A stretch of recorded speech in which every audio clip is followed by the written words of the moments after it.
Woohoo! Welcome back. Tonight we're going to be graphing a function without plotting points. And like many things in math, this is a little bit of a lie, but it's a really good lie. And you'll see what I mean. So we're going to go ahead and get started with something that may or may not look gruesome. But if I saw this, I'd be like, oh no. Graph f of x equals the quantity x minus 2 squared plus 4 without plotting points.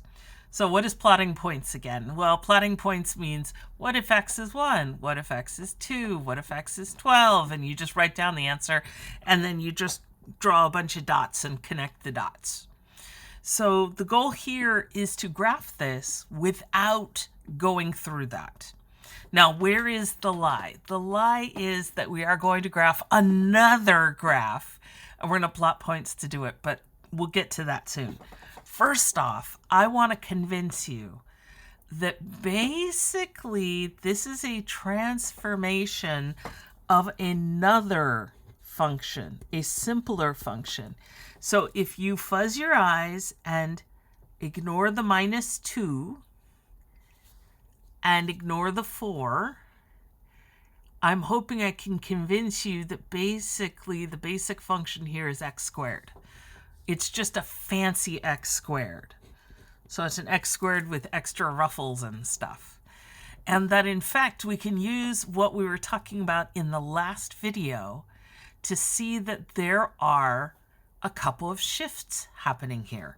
Specifically, there's a shift where we subtracted 2 from x on the inside of the square, and there's another shift where we added 4 on outside the square. So the first one I want to talk about is the outside the square, because outside the square changes y.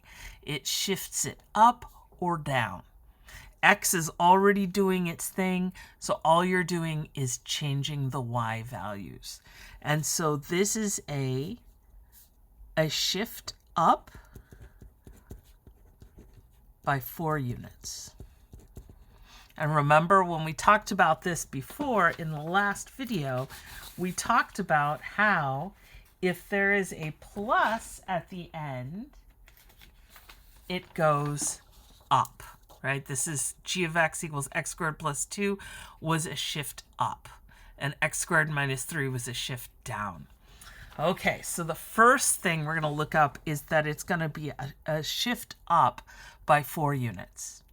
Then we're going to look inside the square. Now this, since it's right next to the x inside the parentheses, this is going to be a shift in the x direction. So this is going to be a horizontal shift, right? This is a vertical shift. This shift is going to be left or right. And remember that when we have x minus 2, that means you're subtracting 2 from every x, which means x has to compensate. And to compensate, since you're subtracting 2, x has to get 2 bigger. So it shifts to the right.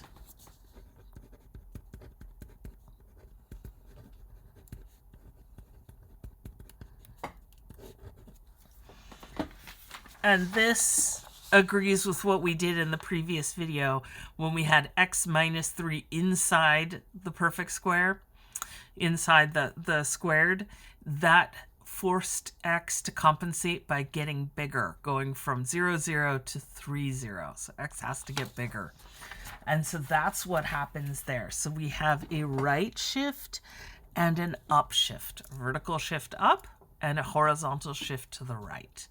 And of course, we could discuss the fact that if this had been x plus 2, then it would have gone to the left. And if this had been a minus 4, it would have gone down. So we just have to pay attention. And then I'm going to say, I imagine you haven't quite memorized the graph of x squared. So let's quickly jot out a couple of the values. If you have memorized it, awesome. You know it looks like a little smile. I'll just do a couple of these.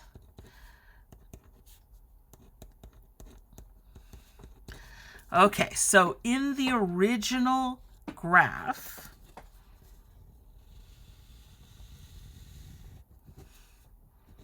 Here's my y-axis.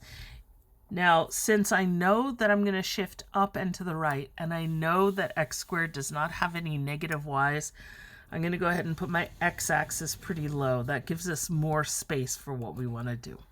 And generally, my rule is if you can't draw a straighter line than I can, then you should use a ruler. And I'm not using a ruler because then it totally smears and oh my gosh, it's a whole thing. So let me quickly jot down g of x, which is the x squared. So that's our basic, that's our foundational basic version of the graph. So I'm at 0, 0. I'm at 1, 1 and negative 1, 1.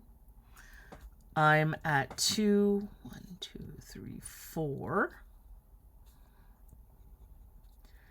And negative 2, 4. So I've got those points. So this is my original function.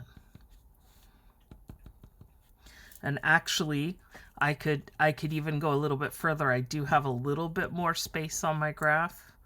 5, 6, 7, 8, 9. There's 9. So I can put one more. 1,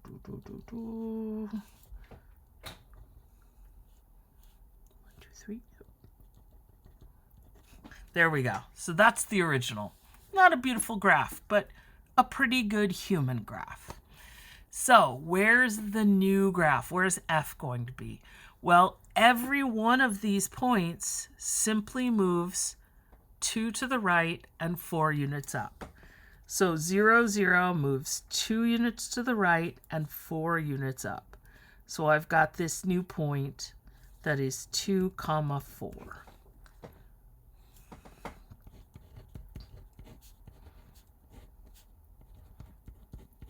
Notice that the 2, which is right next to the x, is how the x changes, and the 4, which is on the outside, is how the y changes. I've got another point that's at 1, 1. That's going to shift over. It's going to shift 2 to the right. So what would 2 to the right be? It moves to 3 and 4 up, 5. So this goes 2 over. That's at 3, and then 1, 2, 3, 4 up, and this becomes 3, 5. This point at negative 1, 1 moves 2 over, and 1, 2, 3, 4 up. And you can see how this is a little bit of a lie. The lie being that, of course, we can't just magically move it. We're actually going to have to use some, use these as touch points and then move them. This at negative 2, 4 moves over 1, 2, 1, 2, 3, 4. It's going to be right there. This one moves 1, 2, 1, 2, 3, 4. And so hopefully here you can see the new graph start to take shape. And again, my fatal flaw is that I'm really terrible at making the bottom of my parabolas look round enough. So this is g of x over here, this phantom graph. And this graph is f of x equals x minus 2 squared plus 4. Does that make sense? And of course, I know it's kind of silly for me to ask in a video, does it make sense? But the usual recommendations still hold. If you're looking at this going, what the what? I have no idea what just happened. Pause the video or stop the video and come talk to me, talk to the tutors, ask lots of questions. Let's make sure this makes sense. Because this is one of the easiest hacks for graphing that there is you just learn a couple basic graphs and then the rest of them are all transformations. They all just shift around. So you take this little graph and you just go schnook over to the side. And so hopefully this is making sense. If not, ask lots of questions. We will explain it differently. We will not rest till it makes sense. And but do take a break. shake out the old Etch-a-Sketch, get a nice little snack, get some hydration, get out, get some exercise, have some fun, and then come on back because we've got more transformations. Oh my goodness, so many transformations. And we'll just keep, having all this fun. Woohoo! Fun times with graphing. Okay, so go off, be good, make good choices. Know that I think you're amazing and awesome and incredible, and you have excellent taste in teachers. And math on.